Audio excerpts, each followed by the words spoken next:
3, 2, 1. Here we go!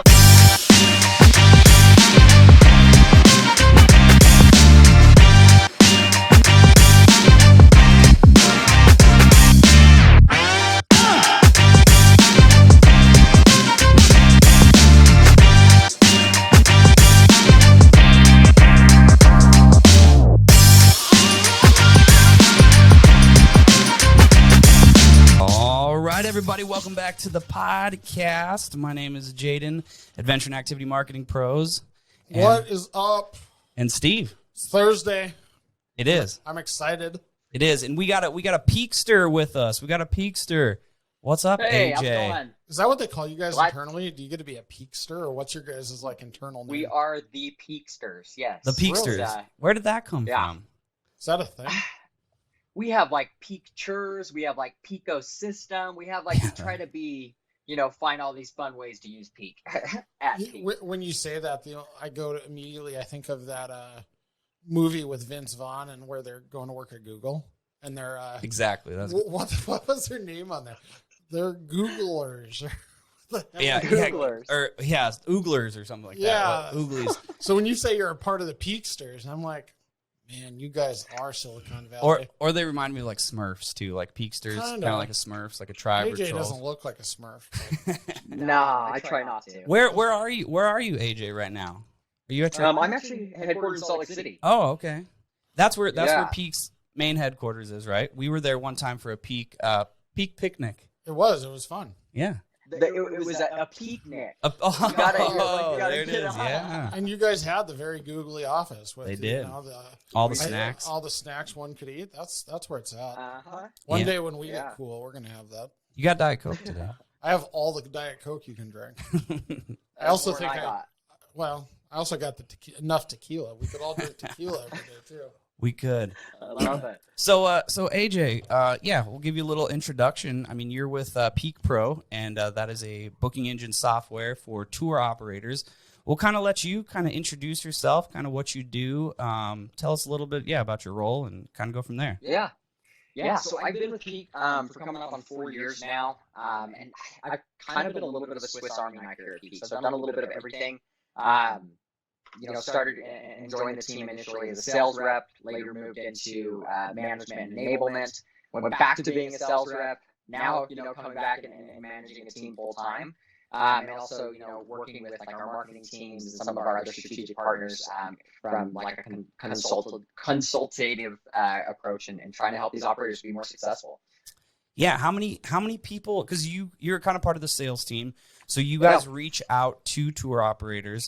How many is there of you guys? Or I mean, there was quite a few at one time, and then there might not be as many now. But I mean, how many is there? Yeah, COVID was tough. We had a massive growth year in 2019. Had really high hopes for 2020, as we all know. 2020 was not the year that any of us had expected it to be.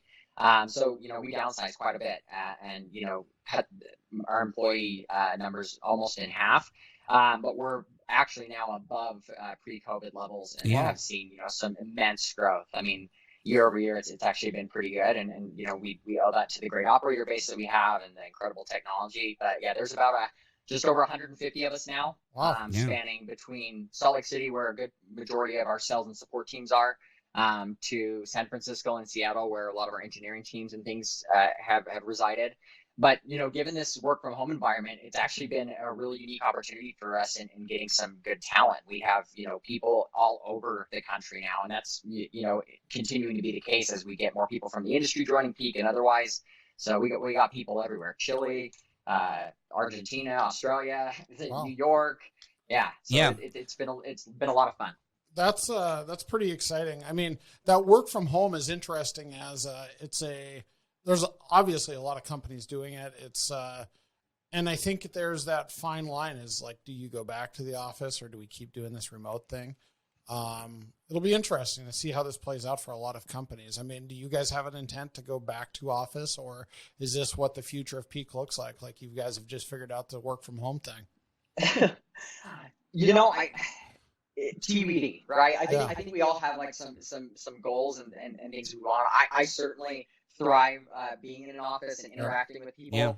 It's really hard to not have that same type of structure and routine. But I think we've all also adjusted to work from home, right? Like it would be really hard for me to go back to an office 24/7. So I do envision a world where we'll kind of have a mix of that, where as we need to for strategizing and different things, we'll be able to get on site, have a location for us to go to. But I would assume the majority of our work is still going to be done from home for the near term. Well, and even too, we need like with conferences, like because that's what I was going to bring up. Where that's where we did some work with you guys at some of the conferences on some of the round tables. I mean, yeah, you guys had a huge team there and a big presence, and you still need to do that. You know what I mean? You guys need to be boots on the ground, you know, just kind of like we are in destinations, you know, going to seeing some of these tour operators. And it's not just the office space. I mean, yeah, you guys are worldwide. I mean, you guys have tour operators around the world. I mean, we do a lot of stuff just in the U.S., in the Bahamas. But, I mean, yeah, you guys do stuff everywhere. I got to work on my foreign language if we're going to do international things. No, it's true. I mean, and again, you can't replace personal interaction. I mean, Peak's whole vision from the beginning has been this idea of connecting the world through experiences. And, you know, as we look generationally, you know, stupid millennials like myself, like that's what we thrive on. We don't care so much about, you know, what happens when we die. We care about like what we're doing when we're living. Sure. And so that's where we're spending our resources and our time. And again, that interpersonal connection, both in the office, you know, with just your friends and family, as well as, you know, the work that you do is really, really important. I'm actually excited because I think we're actually have our first trade show coming up here soon. So it'll be excited to see some of that stuff coming back as, you know, more and more people get vaccinated and things start opening up again. For sure. Because everybody's kind of over the webinars, you know what I mean? All that stuff. Like, man, 2020 was the year, and especially even for your guys' company, we were a part of them too, but like you could only learn so much on webinars, but then you don't put it in place. You need to go out there, shake hands, you know what I mean? Talk to people, see stuff. I just wish I would have invested in Zoom before this. Like, you know, Zoom would have been like a good company to invest in before the pandemic. Absolutely. But yeah, no, it is tough. It's hard to get everything across. I mean, I've tried the whiteboard thing on these virtual meetings. That's difficult. Like there are things that you need to be in person for. And you know, having done the training and enablement, like that's a difficult thing as well. I can't imagine, you know, going to start with a new company and not being there to meet people. That'd be terrifying.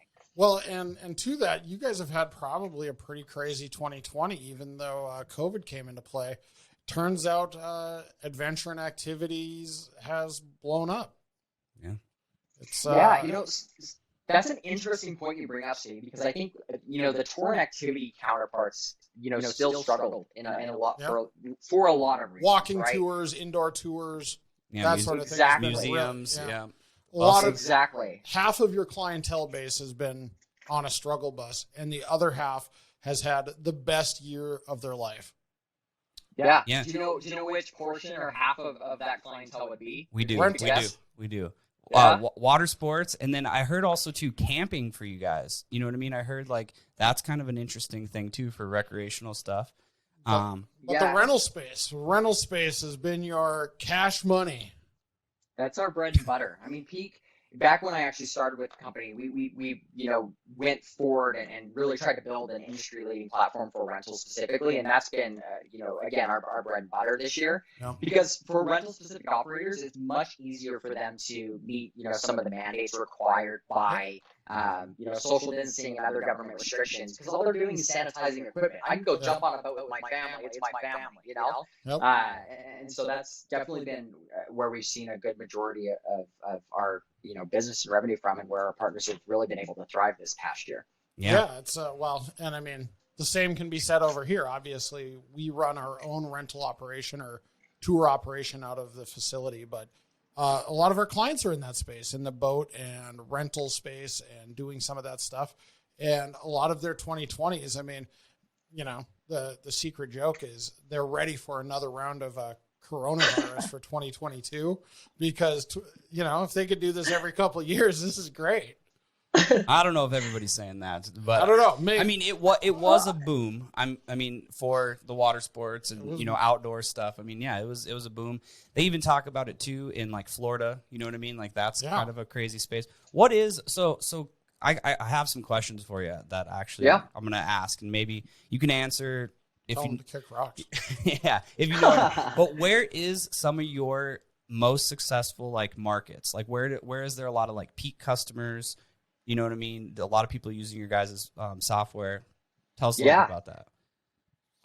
I mean, there's California. You have the big hubs, right? You have like California, you have Florida, you have New York, you have these big destination cities and places where we'll see big concentrations of operators. We have a bunch in Colorado as well with some of like the rafting and off-roading and different things that are available.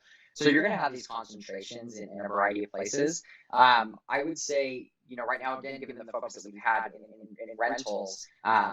Our big marina spaces is where we're seeing a lot of concentration now. You have one marina that signs on, another one that's like, hey, what are these guys doing? They're killing it. And then before we know it, we've got our phones, ringing off the hook. Exactly. And that's even too like how it used to be too. You guys would have your sales reps kind of in certain regions or destinations. And yeah, that was totally the thing. We have some clients in like Lake Tahoe, and yeah, it was like they all came together and strung along at once. You know what I mean? They all switched over to Peak, or you know what I mean? They all update their website at the same time. So it is kind of a relationship type of stuff. And you guys having the boots on ground to do that, that's awesome. That was a softball question. I thought AJ was going to be stumped by something. I was waiting for it. He was ready. I have some more questions but we'll get to that. Do you have any questions, Steve? I mean, we're in the rental space, and I'm a Peak customer, and we're a Peak advocate. So I love your guys' rental software.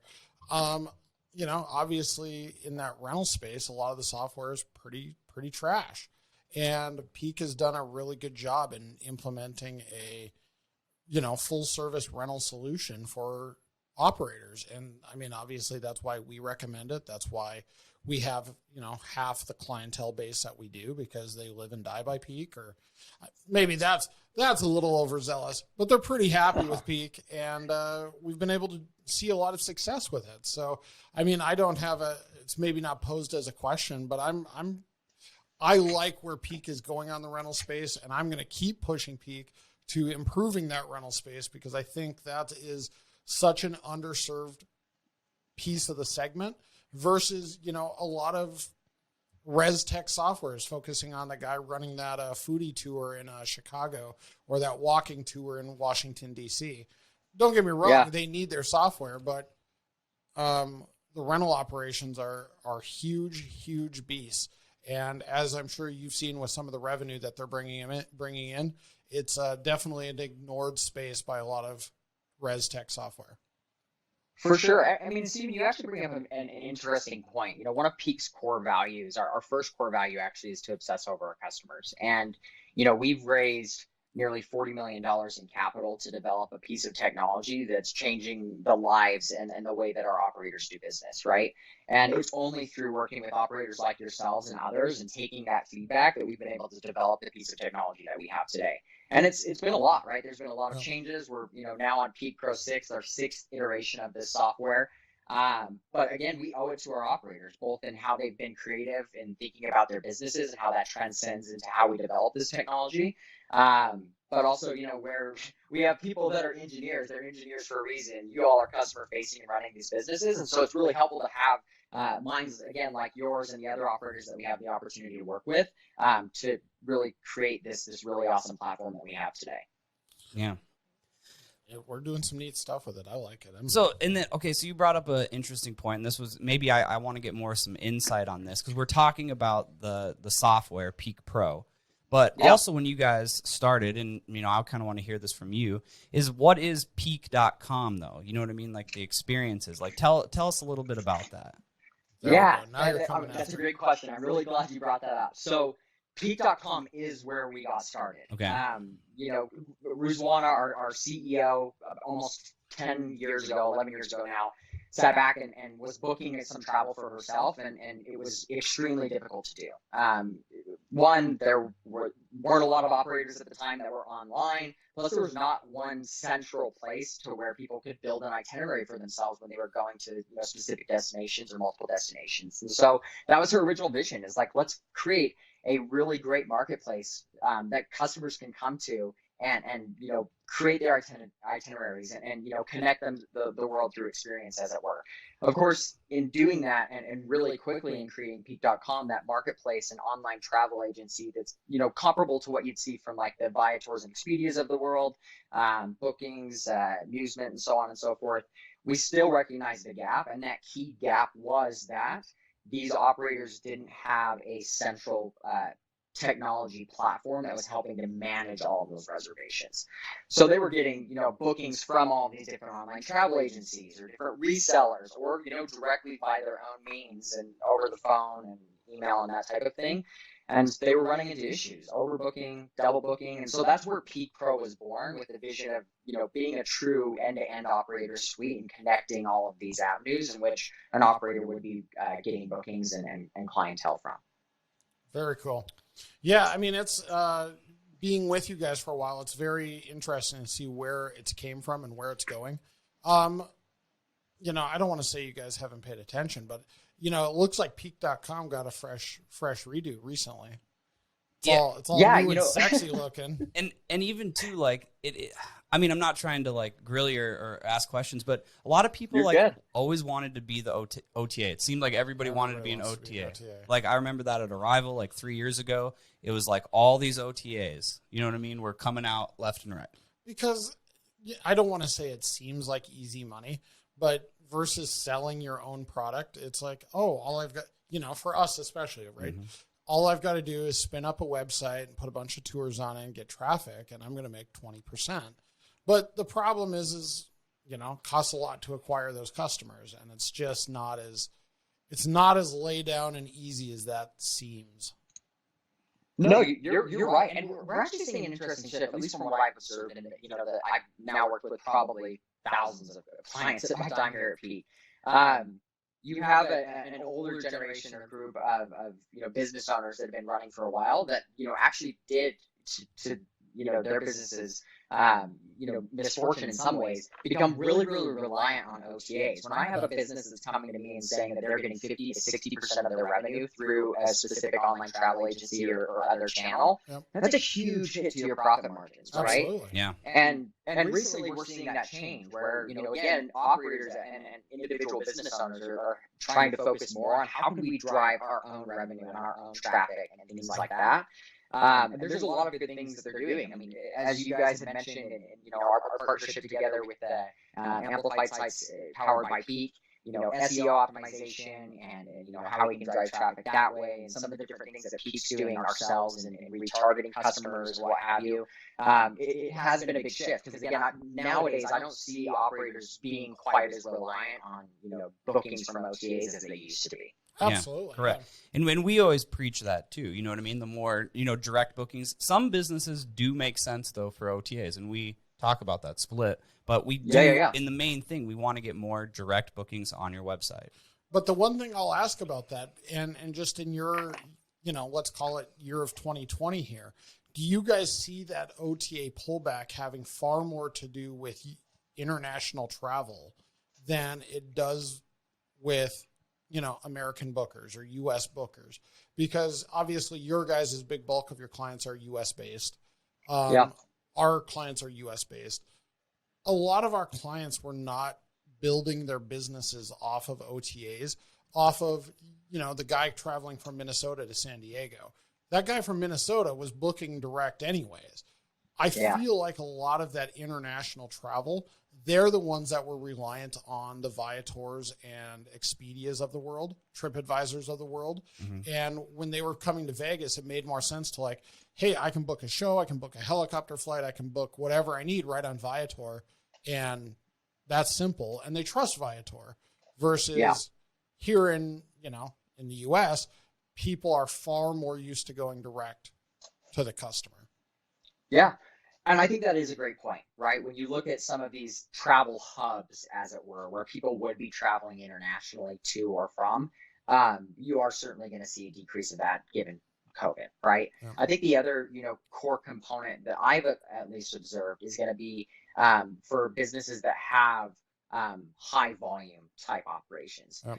Your whale watching tours and some of these other things where they're putting 120 people on the boat. Yep. They can afford to, lose 20% or 15% on some of those seats because they are going to still have so much direct traffic. Yep. It's just a matter of controlling like what percentage of that, and at some point you do find yourself fighting against the billions of dollars or whatever in marketing spend that these OTAs have at their disposal. Well, and then always the thing that people don't like about OTAs is you don't then own the customer. You know what I mean? And and that's where a lot of people's gripe always was with OTAs. Not only are they taking more money, they take your customer in a sense. And then OTAs are trying to, get them to use it more than once. Yep. You know what I mean? So that's what they're saying. They're saying, hey, we can lose money on the first customer to acquire it, and then hopefully they'll book with us for the rest of their life. Yeah. No, it's true for sure. It's going to be interesting to see how the relationship between business owners and OTAs continues to evolve and develop over the years. Because I think we're seeing changes both that were forced because of the impacts of COVID and otherwise. But yeah, it's going to be interesting to continue to see how those trends play out. So one thing, I guess, while we're talking about it, because you guys, I think, dabbled into it, but I don't know if you guys knocked it out of the park or if it was a shot at the market while it was doing that. But you guys tried to do some stuff with virtual tours and selling of virtual tours. I mean, what's the honest response here, AJ? Let's be real. Yeah, was this cool? That was one of my questions. The stuff that went away. So glad that you asked that. No, I think it's been really cool.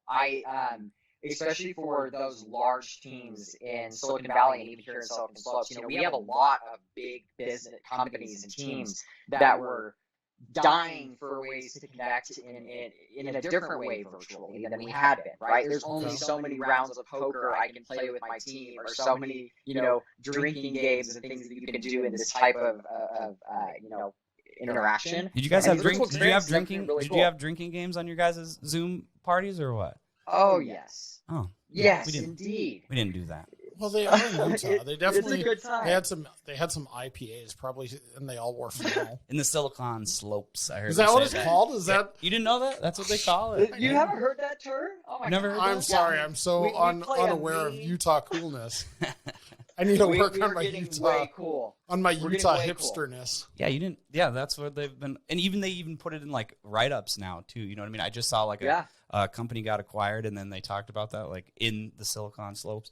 So yeah, that's exactly. We play a mean game of virtual flip cup here at Peak. You'll have to experience it sometime. You have to join us. It's a hell of a time for sure. I would like to be invited out for the real one. I'll let you guys keep that internal flippy cup as like alrighty virtual flippy I cup. hope you can keep up for your sake. I have to tell you, we've got some people that could really put it away. That's good. It's a good time.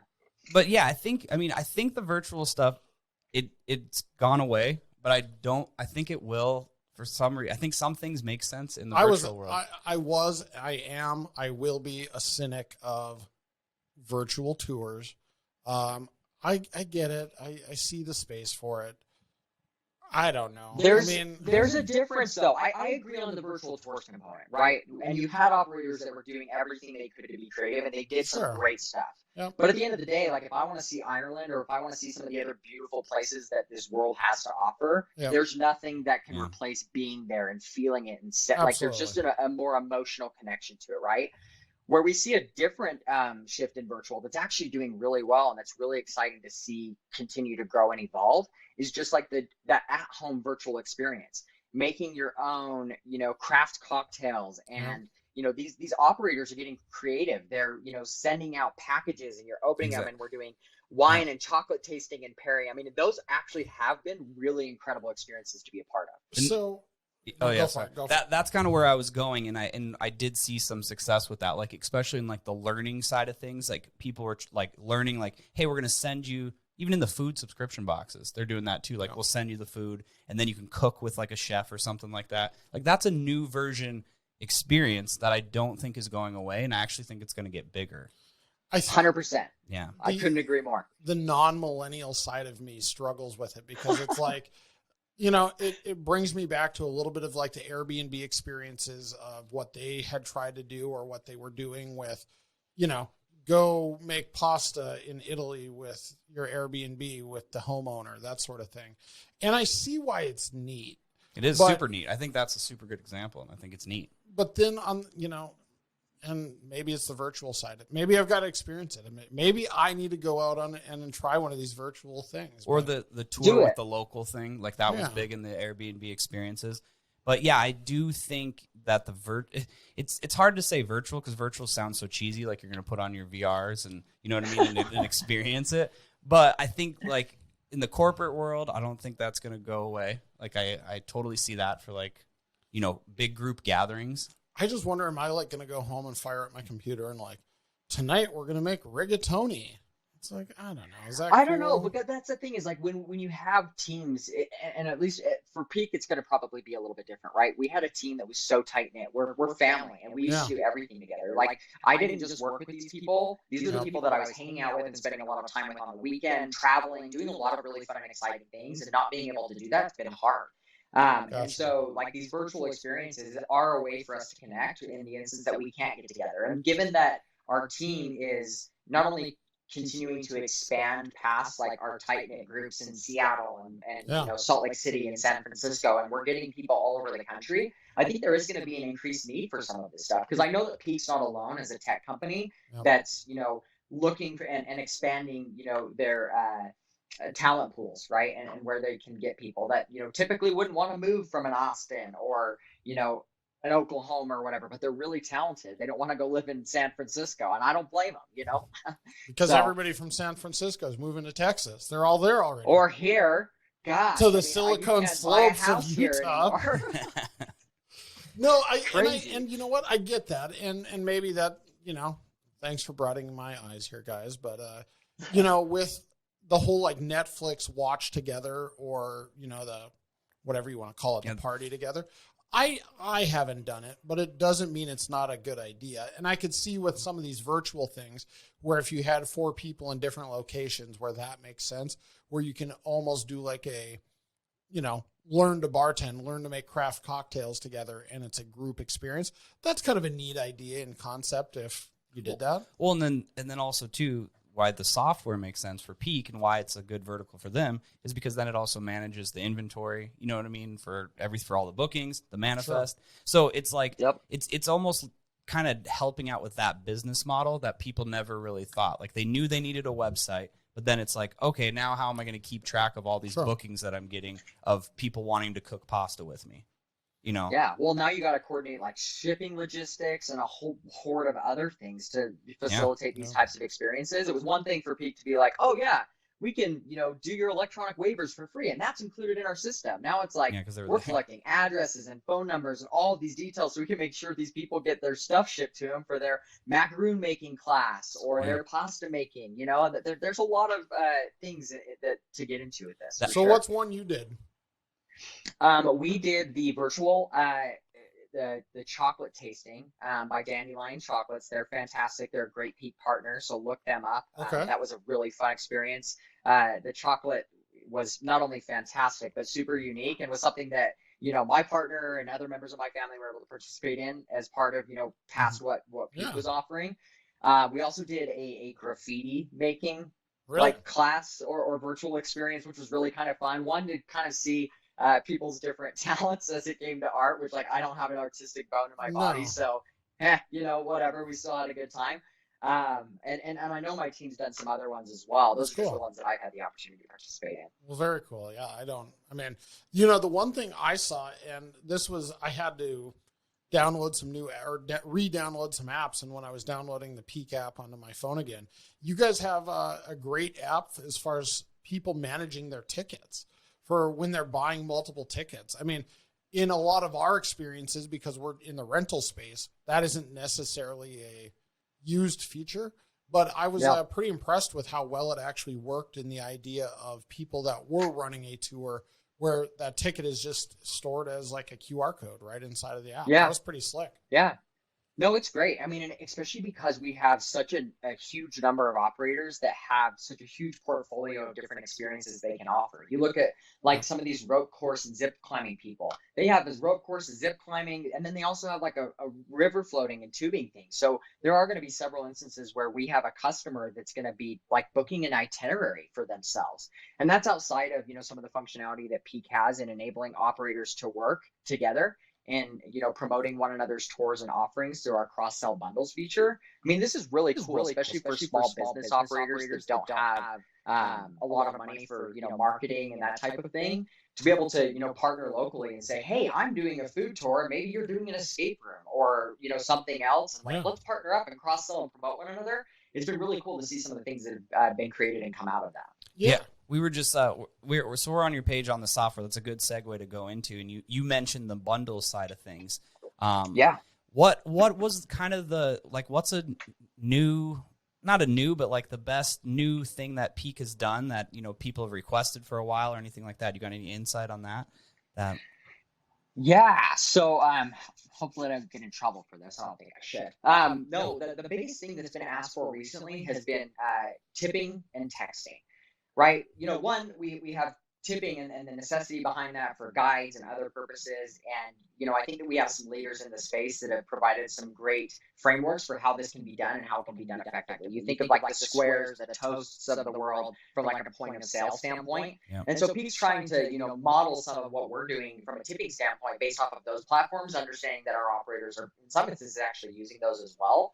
So tipping's been a huge thing. But then, of course, as I mentioned, texting, that's a huge thing as well. So tipping's near term. That should actually be live within the next month or two.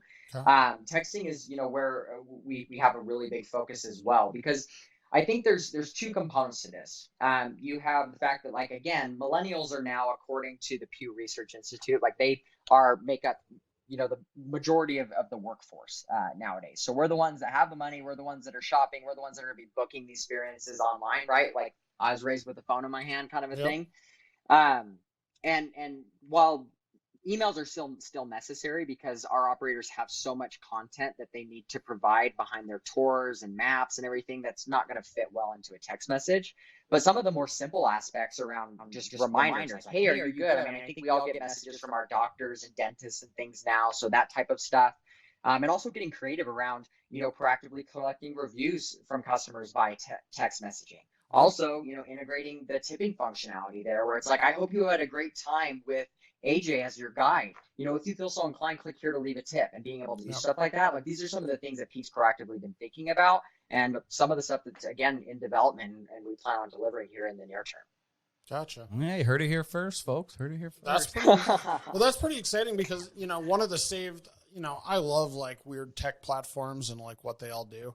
The other night when I'm scrolling to the end of Product Hunt and Facebook and everything else, I love Product Hunt. I think Product Hunt is the greatest thing ever, but they're a super neat little platform that was just scans a QR code, it runs on a sticker for people to collect tips, and it just tied to your Apple Pay, and, versus Venmo or whatever, it was just, you scan it and it gave the guy a $5 tip, and it was 2 seconds. Yeah. Slick as shit. Well, and you see that type of stuff with like the QR codes, which like, again, were really popular for a minute, and then it became like a weird antiquated, like what's a QR code? And now they're making a surge back. Isn't that crazy? Right? Yeah, that's the craziest thing ever. Yeah, we talked about that. We had QR codes like a long time ago, back in before. I mean, when a couple of the products we used, and we're like, yeah, QR codes are just like what are we gonna do? Like, what are we gonna do with these? And then it's like nobody uses them anymore. And now it's like you have to use a QR code for everything. So I just like skip the line and book online. Like people are doing that kind of stuff. They're getting creative with it. Past check-in. Again, there's so many cool things. The RFID stuff is also really interesting, right? Like there's a lot of other ticketing platforms that are exploring this for like your mass events and those types of things. Plus there's implications for like your ski groups and lift passes and all of that. So that's going to be another thing that's going to be interesting to see how that, continues to develop and coincide along with the tour and activity operators. Yeah, I went to the hockey game last night, and you have to do the clear, like the clear at the airport. Yeah. So you have to do that to enter in the T-Mobile Arena. It's through Clear, and so you have to do a wellness check. It's called Do a Survey. It scans your face. Did it tell you had a cold? It did not, but you go by the honor system. But I mean, that's where you're supposed to upload your your vaccine. Wow. So it is actually getting to that crazy point. Because okay, so what's your prediction on this? Do you think that you're going to need the vaccine to get into concerts and stuff like that? Do you think they're going to enforce that? Because that's exactly what that's what the technology was there for last night. I feel like you wouldn't be able to get in unless you had it. That's a tough thing because when you look at like concerts and venues, and then you go into like NBA and NFL and all this, like they have such a wide variety of viewership, some of which like are pro-vaccine, others that are not. Like I just don't know if they are at a point where like they've already taken such huge hits to their revenue where they're going to want to like potentially put themselves in a position to also have, negative revenue impacts. But I think that it's going to be forced anyway because you're going to have the travel restrictions outside of the country. Like, yeah, some people may just be kosher and chill with hanging out in the U.S. and all that. But, like, I'm hopping on a plane to Mexico next week. Like, if they say, hey, you're going to need a vaccine to come to Mexico, I'm going to get the vaccine. Europe, I think it was the EU that just mentioned or noted that same thing, that we'd be able to travel there this summer so long as we're vaccinated. So I think it's going to be more of like a government mandate type thing, and specifically travel restrictions and limitations, than it is going to be some of these businesses and large conglomerates. But we'll see. But no, I'll show you after this. It's kind of crazy because you check in to, and it's even segmented already. Like, are you going to an NHL game? And you click that, and it's like they have the teams there. Really? They get all the data, I think, too, that's another crazy thing in myself. So I'm like looking at that like, wow, that's crazy. Just a HIPAA violation just waiting to happen. That's kind of what I was thinking. It's crazy. It I is. mean, that's its own separate rabbit hole because I think, I was just reading that Atlanta or, Georgia's going to have their first full capacity baseball game like next week. Wow. And Texas did. Yep, Texas did. I mean, I don't know. See, T-Mobile, like last night, like because you had to go in pods, you can sell the T-Mobile tickets. had 8 people at it last Yeah. night. We had like a shared suite, which was actually kind of funny in itself too, because it's like, okay, well, I don't know these people, but they sold it as like a shared suite, But then they also had all the seats like spaced out, so that it's the dumbest thing ever. It's the strangest thing. I think that we're all. How is Utah? Is Utah pretty open right now, or is Utah still dabbling? Yeah, I mean, Utah's been an interesting place from the get-go, right? Like, I have family all over the country. We, of course, have employees over the country, and it's been interesting to see how everybody's been impacted differently. Utah hasn't ever, I mean, outside of Salt Lake proper, like, we haven't ever really shut down in the same way that, California and New York. And when people come here, having lived in those other places, they're like, what in the hell's going on? Like, this is strange. It's the greatest place ever. And yeah, like Utah just hasn't really taken it seriously, to be honest. It's been a really weird thing. And I think it also lends to the fact that, like, we have a really young population. I think, more than 50% of us are like 18 or younger. So it's like, as far as, plus you have the, LDS population, they don't drink, they don't smoke. So like, we're also really healthy for the most part. So basically everybody in Utah lives. Same types of, we just didn't see the same types of stuff that you saw in some of these other more densely populated areas. It was, and so, it led people to think and believe and act, I guess, a little bit different than some of the other places we saw in the country. Yeah. I mean, we have some clients in Texas and Florida, and I mean, it's like the Wild West. It's like the great, especially living here in Vegas, because Vegas was weird. Vegas shut down the Strip. I mean, it's still weird. I said this to somebody else. We were just out to Caesars on Saturday, and it was asshole packed. It was so busy, but half the restaurants all the restaurants are half capacity, and the stores are only allowed like 5 people in them. Well, that doesn't work when you're walking through Caesar's Palace. I mean, there's a line of 30 people to get into Lululemon. Like, it's not that cool. It's my family has a house in St. George, so I go down to Vegas all the time. And we went back. It was the 24th of July last year, and it was like, it blew my mind. I'd never seen Vegas in that way before. I'm used to so many people all over the place. It was the strangest thing. And I have friends that live, down like right in New York City, and they said that was. I can't even imagine being in New York and not seeing that hustle and bustle. But it's what we've seen. Super weird. So there is actually on a documentary. I don't know if you guys got Apple TV. I do. But there was, and I was like, man, these guys were on top of it. They did a documentary, a film crew, when everything shut down. Like the first month, like when we were all in lockdown. So they showed all these different places when they were locked down, like instantly, and it was actually really interesting. So it's something to check out. It's on Apple. Go check it out. Yeah. Yeah, I'm down for sure. I like watching that check stuff. it out. Are you from St. George? You live in St. George? No, so I am from Utah. I've lived in Utah my entire life. I grew up in like Utah County, so about 30 minutes outside of Salt Lake City. Gotcha. And now I live about 10 minutes from Salt Lake City proper now. I was just going to ask you because I think I love the St. George area, but I think it's super weird that they don't have any bars. Yeah, no, Utah is definitely an interesting drinking scene. It's funny, I'll travel and, for work or otherwise, and I'll, put over my Utah ID. They're like, wait, you guys can drink in Utah? And there used to be like weird laws around you could only go to certain places to drink. And of course, you can't buy wine or anything at the grocery store or at gas stations. We did finally get rid of our low percentage beer. So like, I think we're moving in the right direction. But I think that was like also Anheuser-Busch saying like, we're not making this like just for Utah flavored water for you all anymore. Like you're the only state in the country. Like get over it. 5% I just like thought, the rest of it. I just thought it was weird. We were out in St. George not that long ago, and it was like, hey, you want to go grab a drink somewhere? I would love to, except there's no such thing as a bar in St. George. I mean, if you want to go to Applebee's. Yeah, when Texas Roadhouse is your bar, like I'm sorry, that's just like not. Yeah, there wasn't a bar. It's like, oh, okay, this is weird. But that's exactly it. Yeah, I'll meet you at Applebee's. We'll have perfect margaritas. It'll be awesome. You said I miss Texas Roadhouse. He said Texas Roadhouse. I ate there last time I was in St. George. Oh, he did? Did you? I did. Yeah, it's really good. Bonnie. So I have some questions for you here. We're gonna go back on the peak stuff, but to get to know AJ a little bit because we talked a lot about Utah. But that was actually one of my questions because I kind of wanted to ask you, like, what is your go-to restaurant? Like, what is your favorite restaurant in Utah? In general. No, in general. These are all in general. We're over the Utah thing now. Now it's like, hey, it could be in Utah. Oh man, that's a really difficult question, and I'm also very much a creature of habit. Okay. If you tell me it's like Chili's or something. No, it honestly would probably like if I was just gonna go somewhere like want to eat, would probably be Texas Roadhouse. Like I'm ashamed that that's the case, but it's like, you know what?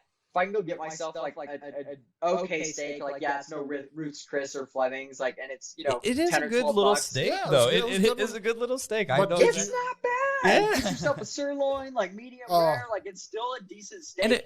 I had the onion blossom. I thought I was living life. And the salad, and the dinner rolls. Like I like all. Yeah, it is. It's just a well-rounded meal. I'm gonna have my partner listen to this because the fact that you guys didn't just absolutely blow me up for saying that makes me feel a lot better. Because like anytime I say Texas Roadhouse, it's like, are you serious? It's the most awful place you could possibly go. So Vegas is funny. Vegas only has one Texas Roadhouse, and it's all the way in the north part of town. They're putting one down where we kind of live down in our area, and I mean, there's a lot of like excitement. Yeah. Which is stupid because we have the greatest steakhouses and restaurants within, like, our office is a block away from the Palms, so we could go.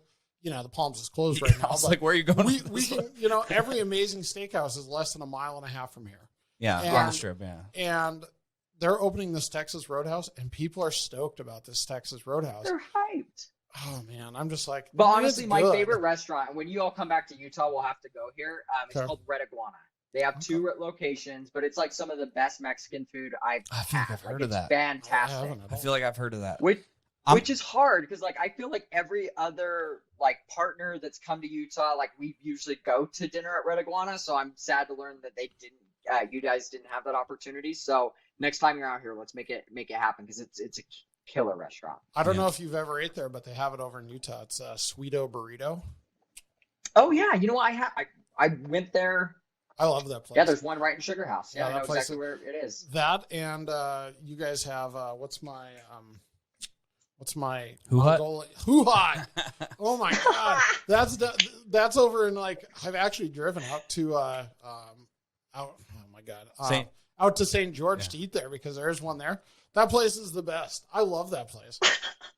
It is funny. He always and we are kind of like creatures of habit. I know exactly like what you're saying. Like I eat Chipotle. You know what I mean? I'm a 1 week Chipotle guy. I'm a go-to Chipotle person as well. Yeah. I just like consistency. Like I've not been done wrong ever at like Chipotle, Texas Roadhouse. Like every time I go, I'll it's admit fine. though, It's what I expect. Okay, so my Chipotle inside story is I used to go to high school in Colorado Springs, Colorado, and it was an off-campus lunch. So you could walk and go to Chipotle, okay?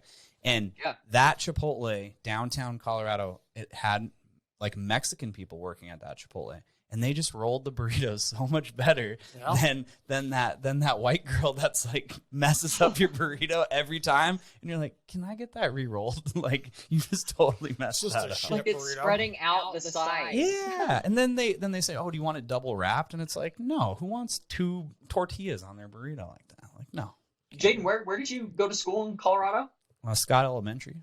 That's where I graduated. People always ask me what's my credentials. Right next to the Broadmoor Hotel. That's why I asked, because I was just like, I used to live down there. Palmer High School, yeah, downtown. Cool. So okay. Awesome. You said you lived at the Broadmoor. Or you worked there. I lived there. I lived down there for a little while. Damn. Out in Colorado, I was in the Springs, and then up in like Castle Rock Parker area. Yeah, the Broadmoor. That's an interesting place. Yeah. Why are you even talking to us, AJ? You lived at the Broadmoor? What the hell? Fucking bougie. Okay. It's a much longer story than that, I promise. Okay, so now I got another. Share the podcast. I got another question for my Peekster here. Okay, that was awesome. Actually about your job. What was the most interesting job that you've had? And it can't be man, this is actually a really good story. I was a seed picker. Back in Okay, it can be Pete then. Yeah, I used to go out into the deserts of Arizona and Utah and New Mexico with a cardboard box and an old tennis racket I got from like the DI or Goodwill. Okay. And you'd go out and smack sagebrush into this box, picking seed. And you'd bag it up and sell it to the Forest Service by the pound, and they'd actually use it to reseed after wildfires. See why you quit that job. So that would go. That's an interesting thing right there. How old were you? How do you get a job like that? I'm like, you know what? I'm going to do this. I had a really strong worth ethic father. I was like literally 14 years old, like out in the desert, sweating in places I didn't know I could sweat. Like hives, from God knows what was in the bushes, and nose and eyes pink and snot. It was not a fun job. It was absolutely hell, but I did do that. I could say it was the craziest job I've ever done. Then you went the polar opposite way. You're like, you know what? I'm never doing this again. All I'm going to be in is tech. Oh no, I will never not be in an office again. Like I'm sorry, I need air conditioning. I need a working facility. It's just like I am way over that. 100%. I won't even do yard work anymore. I'm like, I don't like it. Like if you don't want to do it, then we'll just pay somebody to do it, because I'm done. Isn't that funny? That has passed. Isn't that a funny thing? Because I still know that like my mom and dad mowed the yard forever, and then when I got old enough, they made me mow the yard. And now I am not mowing the yard. Like I have a landscaper. He comes, takes care of the yard. It's amazing. But I feel like my kids are never going to do the yard, because they're like, no, we got better shit to do. We're going to hire a landscaper.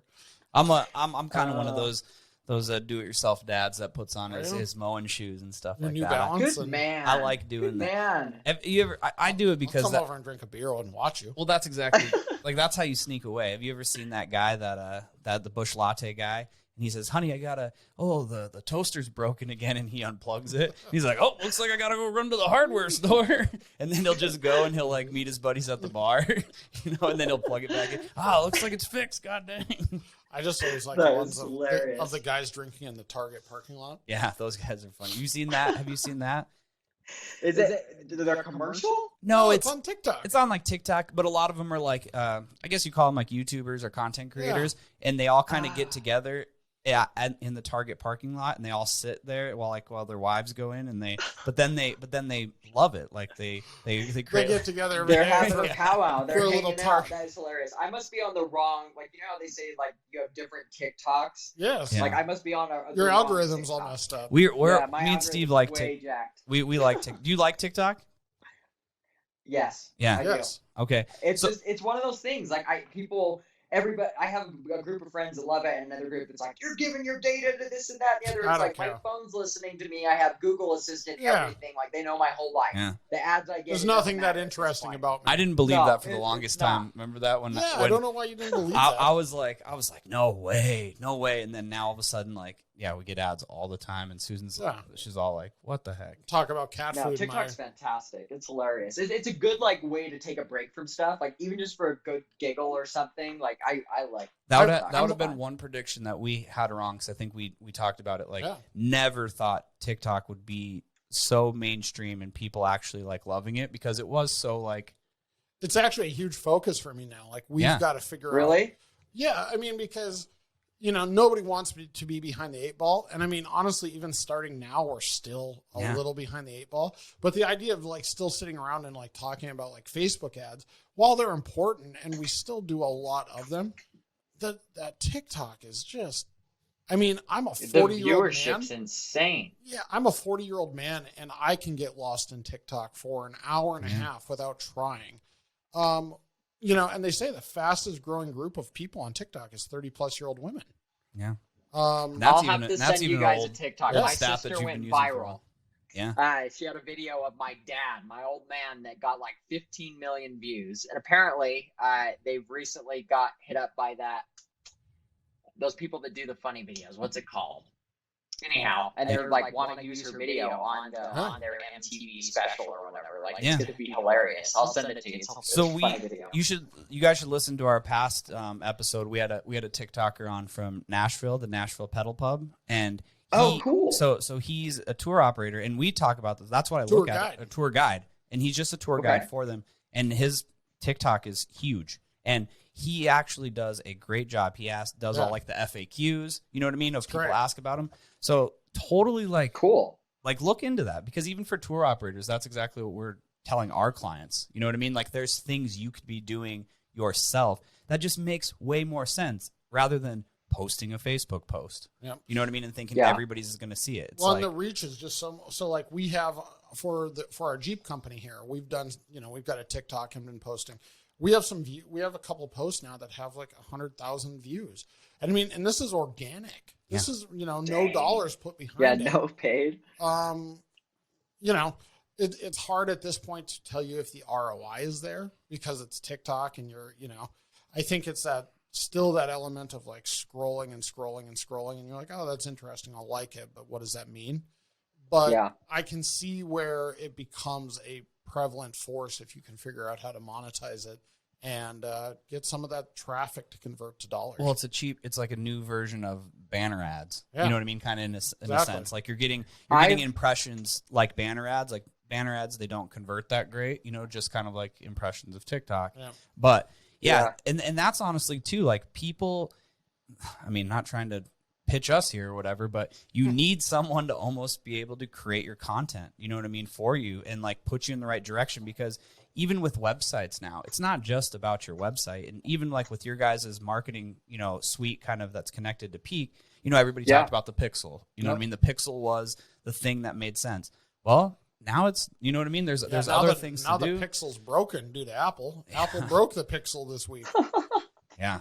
Isn't that great? It's crazy. I've probably found 30 plus operators in the last month that I didn't like know anything about them on TikTok. Like, I found out about that Meow Wolf stuff that you guys have down in Vegas. Like, I was so stoked to see that. I saw like Enter the Bunker's another one that has like a huge TikTok following. Like, some of these guys are killing it. They have it figured out, and it's cool to see these businesses evolving as some of these other platforms take shape. Well, or they're doing it differently than other people started off. Like, they, instead of doing a website, you know what I mean, first, they're like, they have a business on TikTok, but then they also don't have like a booking engine. Like, I actually just saw somebody on TikTok that was a hot tub pedal thing. It was in Nashville too, kind of.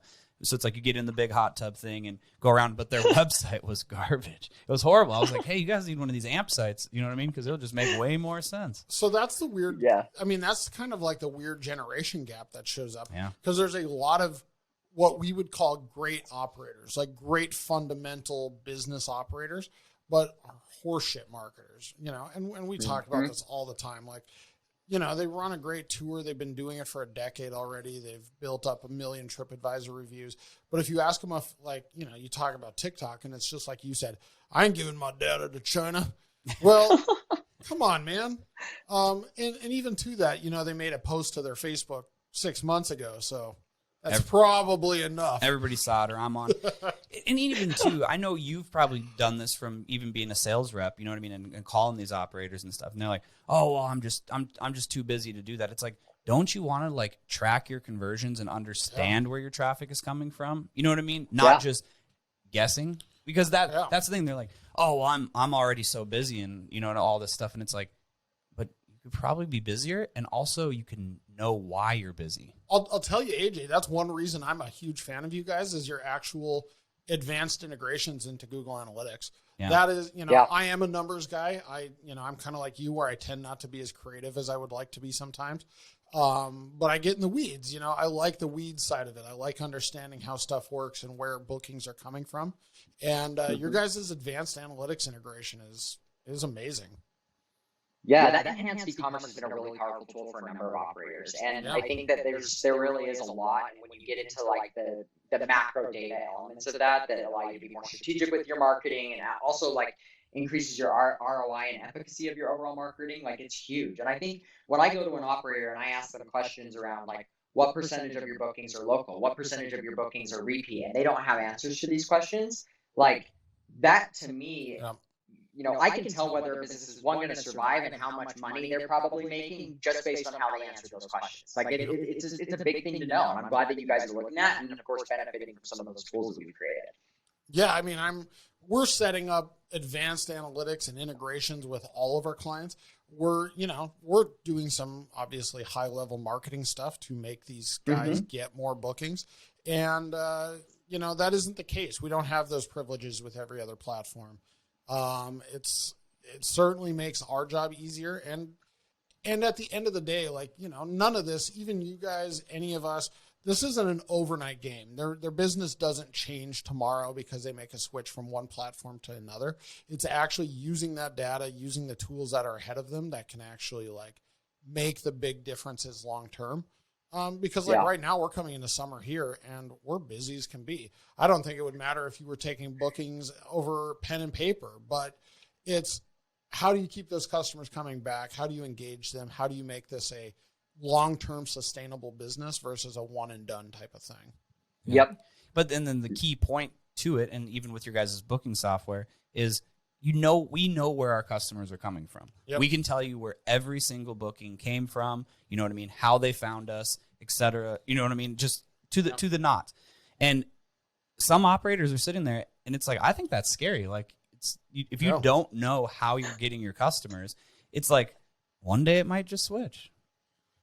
Yeah, and it did switch. It's all word of mouth. I think it's mostly word of mouth. We asked them. That is not the answer to the question. Yeah. We asked them. They said Google. Yeah, they said Google. Or they say, too, they say, oh, I get those reports for how many calls I got from Google. Yeah. You know what I mean? It's like. We ask them every time they come in. They got us on Google. On the Googly machine. I love it. That is. Yeah. Funny. Well, I do want to talk about, obviously this has been a fun conversation with Peak, but we did get a pretty good relationship with you guys, and we've got a cool offer for a lot of our operators. Yeah. And I think this is the cool part about even joining with you guys and how it makes sense, because you can have a website that you own and Peak is going to cover the cost of it. So if you do not have a website, and you're looking to even switch to a booking engine, go to Peak and get a website with us, because they're going to pay for it and you own it, and it's a great relationship. And we build these websites pretty fast. Yeah, that's awesome. Yeah, I'm so glad you all brought that up, because I think that there's a lot of technology companies like Peak, some of our main competitors, that offer these websites, and they are free and whatever, but there's some fine print there, right, around ownership and what happens, and in some ways it's keeping and holding these operators hostage. And that's not, what we want. We want operators to be using Peak because they think it's the best possible thing for their business, not because we, got their website held up in space. And so I'm really excited about this partnership, and I know we have a lot of great people using these websites already. Yeah, it's been a big success already. We've seen, a lot of, well, your guys' sales team, as you're reaching out, you guys see a lot of ugly websites. You guys see a lot of ugly websites, and it's been AJ almost fell off his chair there. Well, it's a problem point because at a certain point, if your website is absolutely trash, it doesn't matter what booking engine you put on it. It's not going to help. Yeah. So we really, I think our packages here that we've put together on these websites, for, I don't want to call them even new operators, but for operators that need a website refresh, they do a couple different services, they got a couple different tours. It's the move. It's the move for all these guys to It's the cat's pajamas. It's the cat's pajamas. That's the word you're looking for. I'm really excited about it because I think that, we pitch, we talk to a lot of people, you guys talk to a lot of people, and we love the marketing conversation, but that doesn't happen until you get past the shitty website conversation. Oh yeah, no, 100%. I mean, to what it says, people are making purchasing decisions within 5 seconds of visiting their website. A lot of times, outside of the reviews that maybe they've read or been collecting on various platforms, like an operator's website is going to be the first impression that their customers have of what their business is like and what type of experience they're going to have. And operators in today's world, they can't afford to not have a website that is equally representing, the type of tour and experience, activity, and otherwise that they offer, right? Yep.